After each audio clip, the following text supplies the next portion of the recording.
Hello, my fellow Mandalorians. How are you doing today? Thank you so much for watching. Really appreciate you taking the time.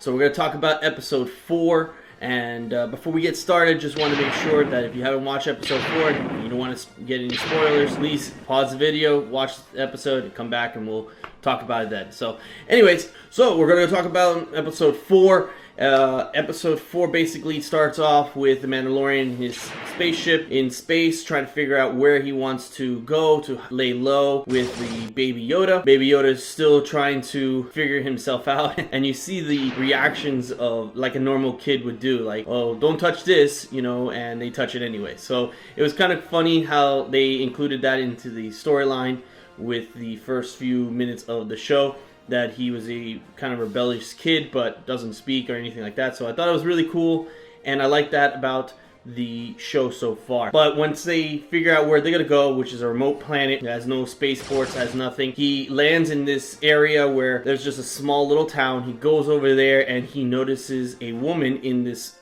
kind of like bar area, which is Cara Dune, and we find out that she is a ex kind of stormtrooper, that she didn't like the way the Empire was heading, and she decided to leave and was in hiding because obviously you don't just leave the Empire. So we see a cool little fight scene between them, and between the Mandalorian and her outside. And it's actually really funny how they use the Baby Yoda to kind of make it a comedic relief between the struggle between the two of them, even though they were kind of like, in a way, sparring, but to a point where it was a draw and there was no one that could win, even though they had blasters pointing at each other. So it was kind of cool to see that humor that the Baby Yoda is displaying throughout the episode. It was a lot of scenes where he was showing some type of rebellious side, or some just humor side, or just, you know, being a kid kind of thing. So I like that aspect of the show, or this episode so far. And once the Mandalorian talks to Cara a little bit more, realizes that they're gonna part ways because he needs to get off the planet, because this is where she's hiding out. Should not be another person here to bring more attention to this planet and get them both killed. So he's ready to get prepared to leave. And once he gets to his ship, he's preparing it for launch, making sure the maintenance is all done, and he comes across these two villagers. And we see also in this episode, prior to the Mandalorian getting into the planet, a group of villagers basically farming shrimp. They have little shrimp pods, and basically there are, you know, harvesting them for feed their families and things of that sort, and sell them and things of that sort. So they live in this small little village that gets attacked by raiders that almost look like they're freaking bulldogs or something like that. So, you know, they come over there and they are meeting with the Mandalorian because these raiders took all their food, they took their supplies and things of that sort, and they want to hire the Mandalorian to fight these people. And realizes that they don't have enough money to really pay for high quality bounty hunter or mercenary, so to speak. He realizes that he can use them to his advantage because they're in a remote area, and since they're in a remote area, they will be less noticeable and probably less chances for them to be found. He accepts the job, but instead of getting the money for him, he decides to give the money to Cara and have Cara come and help them just kill or fight back these raiders. Once they get to this village, we see this woman who in this episode was protecting her child from the raiders basically become a host, kind of like a chief. And I thought it was kind of interesting how they try to build a relationship with this Mandalorian and this chief lady. I don't even think I got a name from this character, so I don't remember hearing it. So anyways, so she's trying to be a hostess, and tries to build a connection with this Mandalorian, asking personal questions, asking about the helmet, which we all know that Mandalorians can't take off the helmet because there's a symbol of their society. Which I find it weird, because in the many shows and cartoons and animations that I've seen, that I've always seen them take it off. But some people say that when people take off their helmets, they're not true Mandalorians, they're just fake Mandalorians. Which even Star Wars Rebels, I see Mandalorians take off their helmets all the time. So I'm not sure about that. If you have any news on that, or if you give me some insight on that, I'd love to hear about it. Put a comment below and let me know. It was interesting to hear the backstory a little bit more on this Mandalorian and where he came from, how he got into the Mandalorians, things of that sort. So get to the next part where Kara and the Mandalorian are about to go and attack the Raiders, and notice that the Raiders are having a lot more weaponry than the villagers let on, which they noticed that there was an Imperial Walker in their hands. So they obviously got spooked in the sense that they know they can't handle a walker, just the two of them. It's just basically impossible. They have a big metal robot with walking legs and huge guns, and they have little pistols. So they know that they can't handle it, and they were trying to convince the villagers to leave, but the villagers have roots, they have a family. So I kind of like that about the villagers.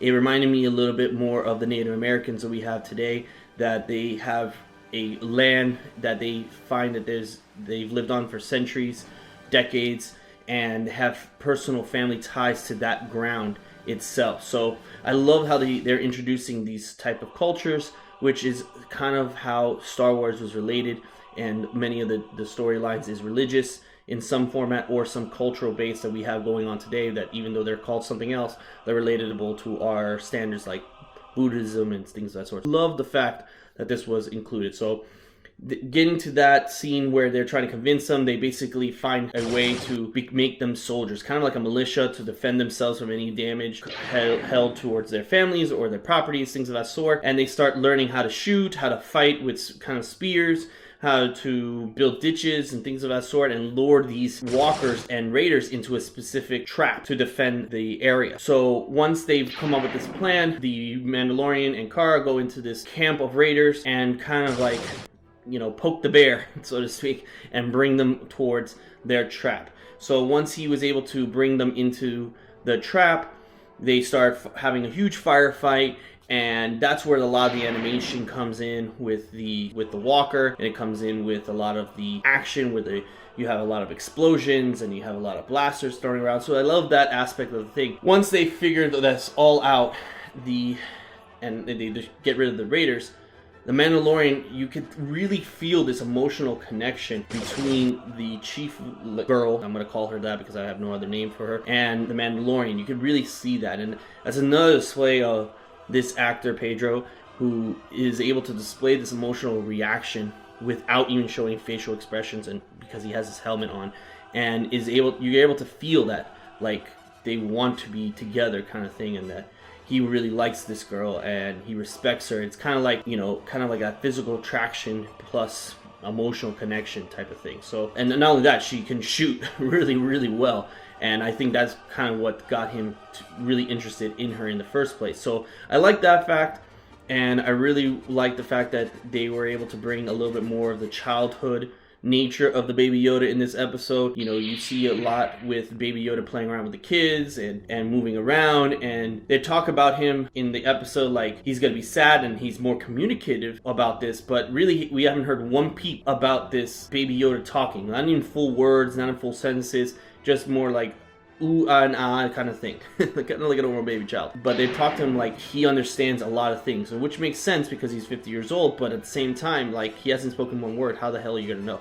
So I didn't like that aspect of the whole episode, so it just gave me a stale taste. And we get to the end of the episode and we find that a bounty hunter finds where they're at and is ready to kill the Baby Yoda. He's in line of sight, and that's where Mandalorian was also at the same time talking to the chief girl, saying that they're gonna leave him here with the kids because it's a remote area, that he'll be a kid again and he'll be safe instead of being wandering around with the Mandalorian on his ship. It was another way for him to kind of like let go of this kid, but fate has it where they're staying together as it is. So it's interesting because I don't know how they're gonna relate that going forward. If this Baby Yoda is even to talk, if this Baby Yoda is gonna move around, what's gonna happen. So I'm wondering if that's even a possibility. So before this bounty hunter makes the kill, we have Kara comes right behind him and kills him, and they notice, both of them, the Mandalorian and Kara, that he has one of these little trackers devices, and the plan of leaving the Baby Yoda in this village just goes to shit. I don't know where the next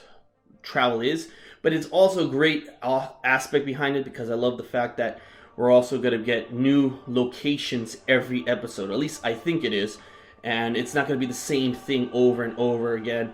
So it kind of makes it more of an interesting style. I don't like the fact that Kara's not going to be tagging along with the Mandalorian a little bit more. I know she's going to probably be in a few more episodes, but at the same time, I really thought that she was going to be kind of joining the group, so to speak. I just thought that was going to be the case. Not only that, you see a lot of posters with Griff, you see her, you see the droid with the multiple arm bounty hunter one that we saw in the first episode. So you see a lot of these things and you're wondering, aren't they going to be tagging along throughout the season? And it seems like they're not. So I'm really wondering what's going to be the case on the next episode. My rating on this episode, I'm going to give it about an 8.